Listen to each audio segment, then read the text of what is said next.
नमस्कार, आप सभी का स्वागत है जनता टीवी में। आपके साथ मैं हूं डॉक्टर सुयश शर्मा। बुलेटिन की शुरुआत करेंगे, लेकिन इससे पहले आपको लेकर चलते हैं उत्तर प्रदेश, जहां योगी सरकार अपना बजट पेश करने के बाद मुख्यमंत्री योगी आदित्यनाथ मीडिया के साथ मुखातिब हो रहे हैं। उस दौरान भी प्रदेश ने जिस संकल्प शक्ति के साथ आगे बढ़कर के कार्य किया, आदरणीय प्रधानमंत्री जी के मार्गदर्शन में,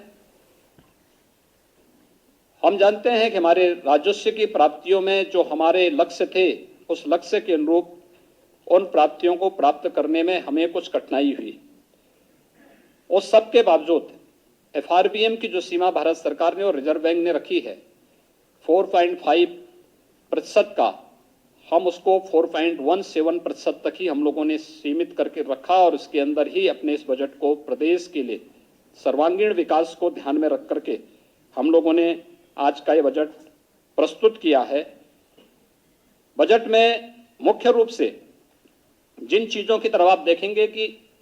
बजट की अपनी एक थीम होती है। उत्तर प्रदेश का यह बजट हम लोगों ने जब 2017-18 में अपना बजट प्रस्तुत किया था, तब हम लोगों ने वह बजट प्रदेश के अन्नदाता किसानों को समर्पित किया था। 2019-20 का 18-19 का हमारा बजट प्रदेश के औद्योगिक विकास को समर्पित था। 19-20 का हमारा बजट मातृशक्ति को समर्पित था और 20-21 का हमारा बजट युवाओं, प्रदेश के युवाओं के लिए और प्रदेश के इंफ्रास्ट्रक्चर डेवलपमेंट को समर्पित था। तो इस बार का यह बजट जिस पर फोकस किया गया है, यहाँ पर हम लोगों ने प्रदेश के समग्र और समावेशी विकास और प्रदेश के विभिन्न वर्गों के स्वावलंबन के माध्यम से सशक्तिकरण को आधार बनाकर के इस बजट को प्रस्तुत किया गया है। प्रदेश में ईज ऑफ लिविंग को और आसान करने के लिए हर घर को जल, हर घर को बिजली, हर गांव को सड़क और हर गांव को डिजिटल बनाने की प्रक्रिया के साथ प्रदेश में समग्र विकास की एक रूपरेखा इस बजट के माध्यम से प्रारंभ की गई है। खासतौर पर जब हम कृषि क्षेत्र की ही बात करते हैं, मुख्यमंत्री कृषक दुर्घटना कल्याण योजना को विस्तार दिया गया है। इसमें अब तक किसान आच्छादित था, अब किसान के साथ साथ किसान के परिवार का कमाऊ सदस्य, बटाईदार और अन्य लोगों को भी शामिल करते हुए अगर दुर्घटना से किसी ऐसे व्यक्ति की मौत होती है तो 5 लाख रुपए की सहायता इस बीमा योजना के माध्यम से उस किसान परिवार को या उस बटाईदार को या किसान परिवार के सदस्य की दुखद मृत्यु पर स्वतः ही इस योजना से प्राप्त होगी। बजट में इस बात की व्यवस्था की गई है। साथ ही साथ जो किसान परिवार आयुष्मान भारत से स्वास्थ्य बीमा से कवर नहीं प्राप्त किए हैं, उन्हें मुख्यमंत्री जन आरोग्य योजना के अंतर्गत 5 लाख रुपए की भी निःशुल्क स्वास्थ्य बीमा का भी कवर देने का प्रावधान हम लोगों ने इस बजट में इस बार किया है। मित्रों, महिलाओं की दृष्टि से एक कुछ नई योजनाएं प्रारंभ की गई हैं। आप सब जानते हैं, मुख्यमंत्री कन्या सुमंगला योजना को व्यापक आयाम मिला है। इससे पहले मुख्यमंत्री सामूहिक विवाह की योजना बड़ी लोकप्रिय हुई है, जिसमें 1.25 लाख से अधिक बालिकाओं की शादी विवाह के कार्यक्रम इस योजना के माध्यम से आगे बढ़े हैं। हमने इसकी राशि को 35,000 से बढ़ाकर के 51,000 रुपये भी विगत वर्ष किया था। इस वर्ष मुख्यमंत्री सक्षम सुपोषण योजना, एक नई योजना उन क्षेत्रों के लिए, उन लोगों के लिए लाई जा रही है 6 महीने से लेकर 5 साल तक किसी भी बच्चे के लिए जो कुपोषित है, उस बच्चे को सुपोषित करने के लिए, या जो बालिकाएं स्कूल नहीं जा पाती हैं, 11 से 14 साल तक की उन बालिकाओं के लिए जो एनीमिया से पीड़ित हैं, उनके लिए भी इस बजट में एक प्रावधान किया गया है। दूसरा, एक बहुत अच्छी योजना महिला सशक्तिकरण की दिशा में प्रारंभ की जा रही है और यह है महिला सामर्थ्य योजना। यह महिला सामर्थ्य योजना हम लोगों ने वर्ष 2019 में झांसी बुंदेलखंड में बलेनी मिल्क प्रोड्यूसर का वहां पे प्रारंभ किया था भारत सरकार के सहयोग से। आप आश्चर्य करेंगे, एक वर्ष में इस योजना के साथ जुड़ी हुई महिलाओं ने 46 करोड़ रुपए का इनका टर्नओवर था और 2 करोड़ का नेट प्रॉफिट इस महिला स्वयंसेवी समूह को वहां पे प्राप्त हुआ था। ऐसे नए स्वयंसेवी समूह और इनके माध्यम से दुग्ध क्षेत्र में एक नई क्रांति लाने के लिए प्रदेश ने महिला सामर्थ्य योजना प्रदेश के अंदर प्रस्तावित की है और इस योजना के अंतर्गत हम लोग यहां पर प्रदेश के अंदर इसके लिए भी 200 करोड़ रुपए की व्यवस्था प्रारंभ की गई है। इसके अलावा प्रदेश के अंदर हम लोगों ने अन्य तमाम योजनाओं के साथ ही युवाओं के लिए, आप सब जानते हैं कि अभी हाल ही में हम लोगों ने प्रदेश के अंदर तमाम एक नई योजना युवाओं के लिए समर्पित की है और वह योजना है मुख्यमंत्री अभ्युदय योजना। प्रदेश के युवाओं को प्रतियोगी परीक्षाओं की तैयारी के लिए हम लोगों ने फिजिकल और वर्चुअल 2 प्रकार की सुविधा के लिए अभी तक 18 कमिश्नरी हेडक्वार्टर पे यह व्यवस्था प्रारंभ की है, जो हमारी बसंत पंचमी से क्लासेस फिजिकली वर्चुअली प्रारंभ भी हो चुकी हैं और उसके बहुत अच्छे परिणाम सामने आए हैं। लगभग 10 लाख लोग अब तक उससे जुड़ रहे हैं, वर्चुअली जुड़ रहे हैं। फिजिकली अभी ये संख्या, चूंकि स्थान और उसके लिए इंफ्रास्ट्रक्चर की स्थिति को देखते हुए इसमें हम लोग उसको क्रिएट कर रहे हैं, लेकिन फिर भी ये योजना प्रदेश के अंदर लोकप्रिय हुई है और अन्य राज्यों में भी इसकी डिमांड हुई है। हम लोगों ने एक व्यवस्था इसके साथ जोड़ी है। इन प्रतियोगी परीक्षाओं के लिए, चाहे वह यूपीएससी का हो या प्रदेश के पीसीएस का हो या फिर बैंकिंग का हो, रेलवे का हो या फिर नीट या आईआईटी जेई के लिए या एनडीए सीडीएस के लिए जो बच्चे तैयारी करते हैं, तो उनको हम इसका एक प्लेटफॉर्म मुख्यमंत्री अभ्युदय योजना से प्रारंभ कर ही रहे हैं। लेकिन साथ साथ इसमें जो भी पात्रता की श्रेणी में बच्चे आएंगे उनके लिए टैबलेट की व्यवस्था भी हम लोगों ने इस योजना के अंतर्गत आज घोषित किया है। उन्हें एक एक टैबलेट भी उपलब्ध कराएंगे, क्योंकि जो बच्चे वर्चुअली इस क्लास के साथ जुड़ेंगे उनके लिए टैबलेट आवश्यक है और टैबलेट की व्यवस्था का प्रावधान आज के इस बजट में उनके लिए किया गया है। इसके अलावा प्रदेश के अंदर 18 कमिश्नरी हैं। हमारे पास लखनऊ में देश का पहला सैनिक स्कूल है, 3 अन्य सैनिक स्कूल प्रस्तावित निर्माणाधीन है, एक गोरखपुर में प्रस्तावित है। लेकिन इस सब के बावजूद हमारे कुछ कमिश्नरी ऐसे हैं, 18 कमिश्नरी हैं और 18 कमिश्नरी में से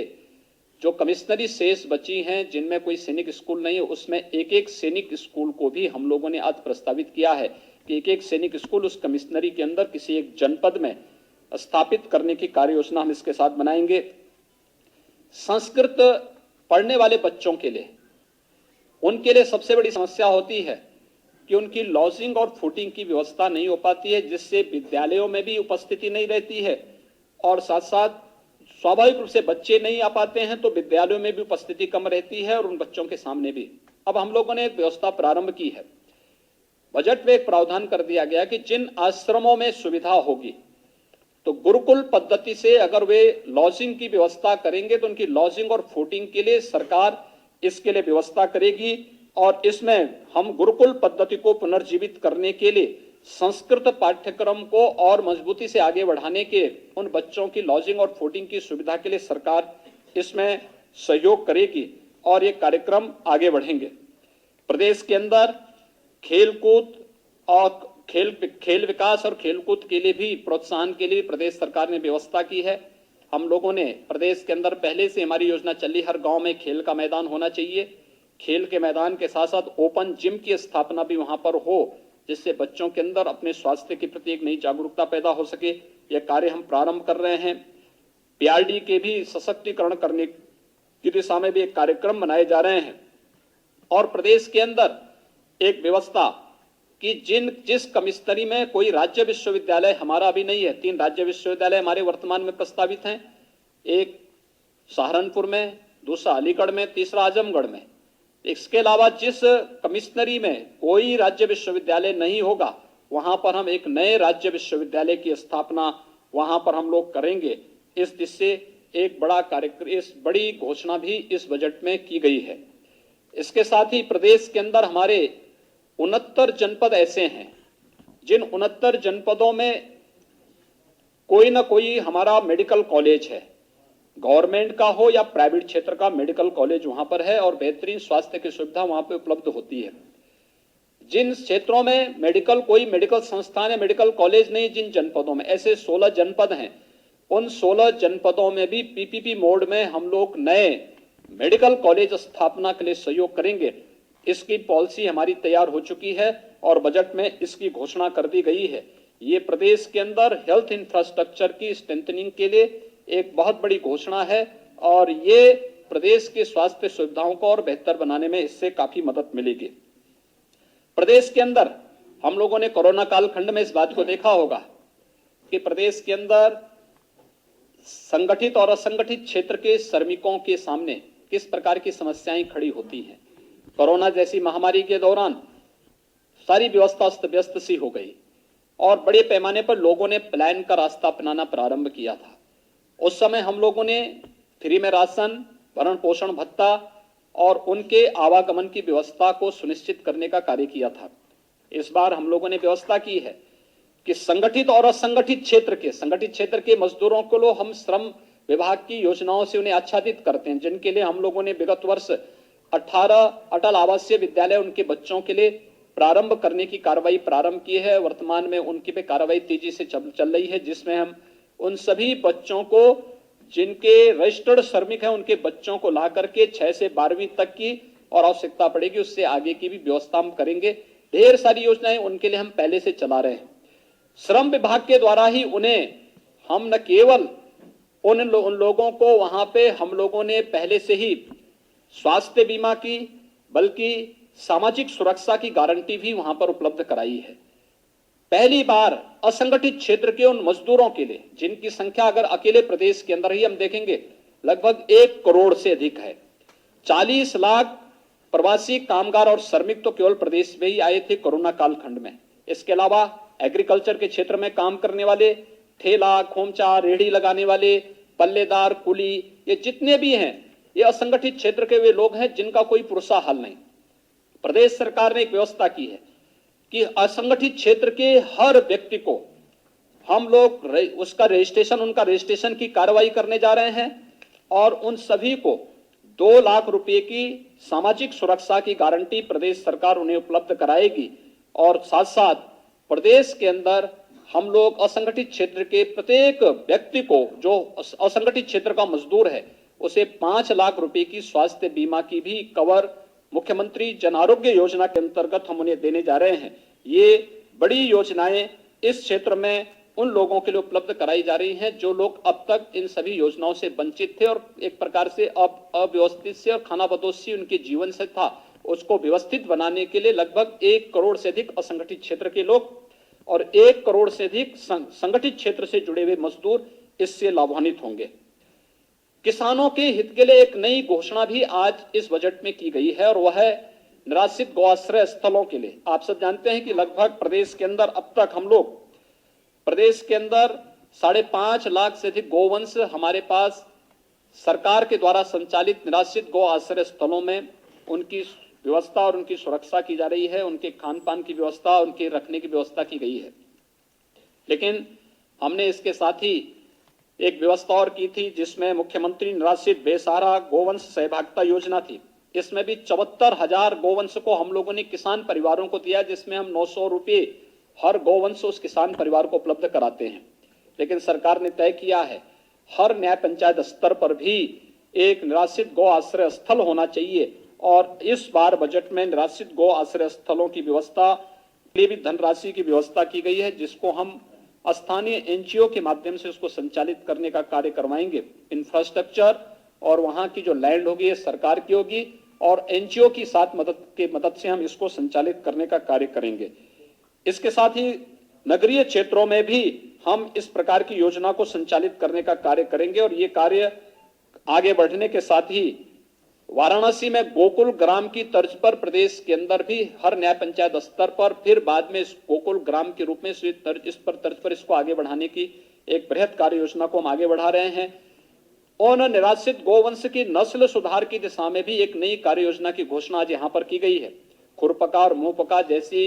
बीमारियों से मुक्ति का एक अभियान प्रदेश के अंदर युद्ध स्तर पर चल रहा है। टीकाकरण की कार्रवाई लगभग हम पूर्णता की ओर लेके चल रहे हैं, लेकिन ये एक बड़ी योजना उन लोगों के लिए की गई है।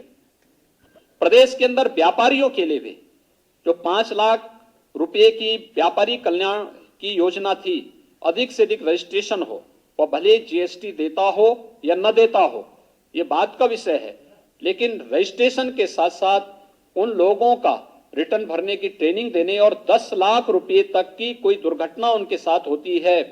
उस व्यापारी के साथ कोई कैजुअलिटी होती तो उसके परिवार को 10 लाख रुपए की एक कवर प्रदेश ने इसमें उपलब्ध करवाने की कार्य किया और प्रदेश ने इसमें काफी बड़ा कार्य इस दिशा में प्रारंभ किया है। यह एक बड़ा कार्य प्रदेश के अंदर आगे बढ़ाने के लिए किया जा रहा है। प्रदेश के अंदर उन क्षेत्रों में जो दूर दराज के क्षेत्र हैं, वहां पे टेलीमेडिसिन के लिए और टेली कंसल्टेशन के लिए भी पर्याप्त व्यवस्था बजट में इस बार की गई है और इस व्यवस्था के माध्यम से हम लोग काफी बड़े स्तर पर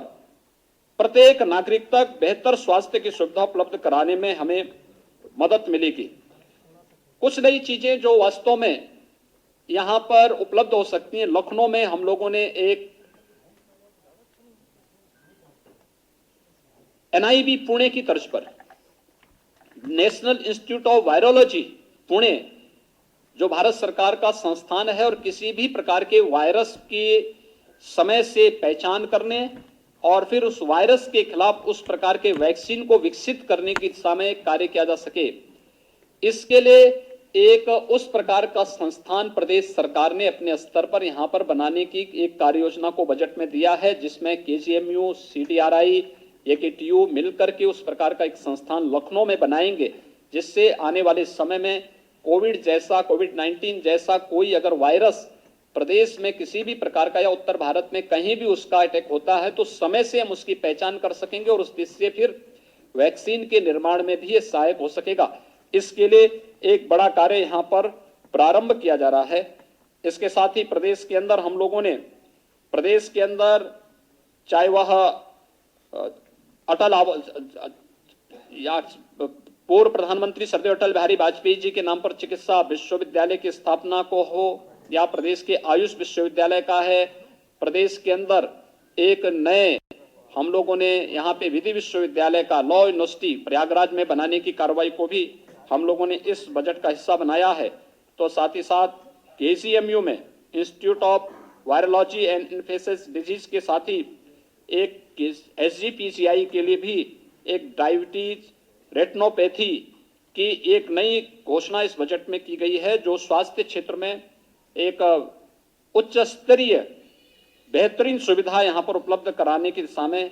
एक नया कार्य यहां पर उपलब्ध कराने में काफी मदद करेगा। मित्रों, जल जीवन मिशन हर घर नल पहुंचाने की योजना। जल जीवन मिशन प्रारंभ होने के समय उत्तर प्रदेश का आच्छादन 2% से कम था और आज इसको हम तेजी से आगे बढ़ा रहे हैं और इसलिए व्यापक कार्य योजना। हमारा यह मानना है कि अगर व्यक्ति को शुद्ध पेयजल उपलब्ध हो जाए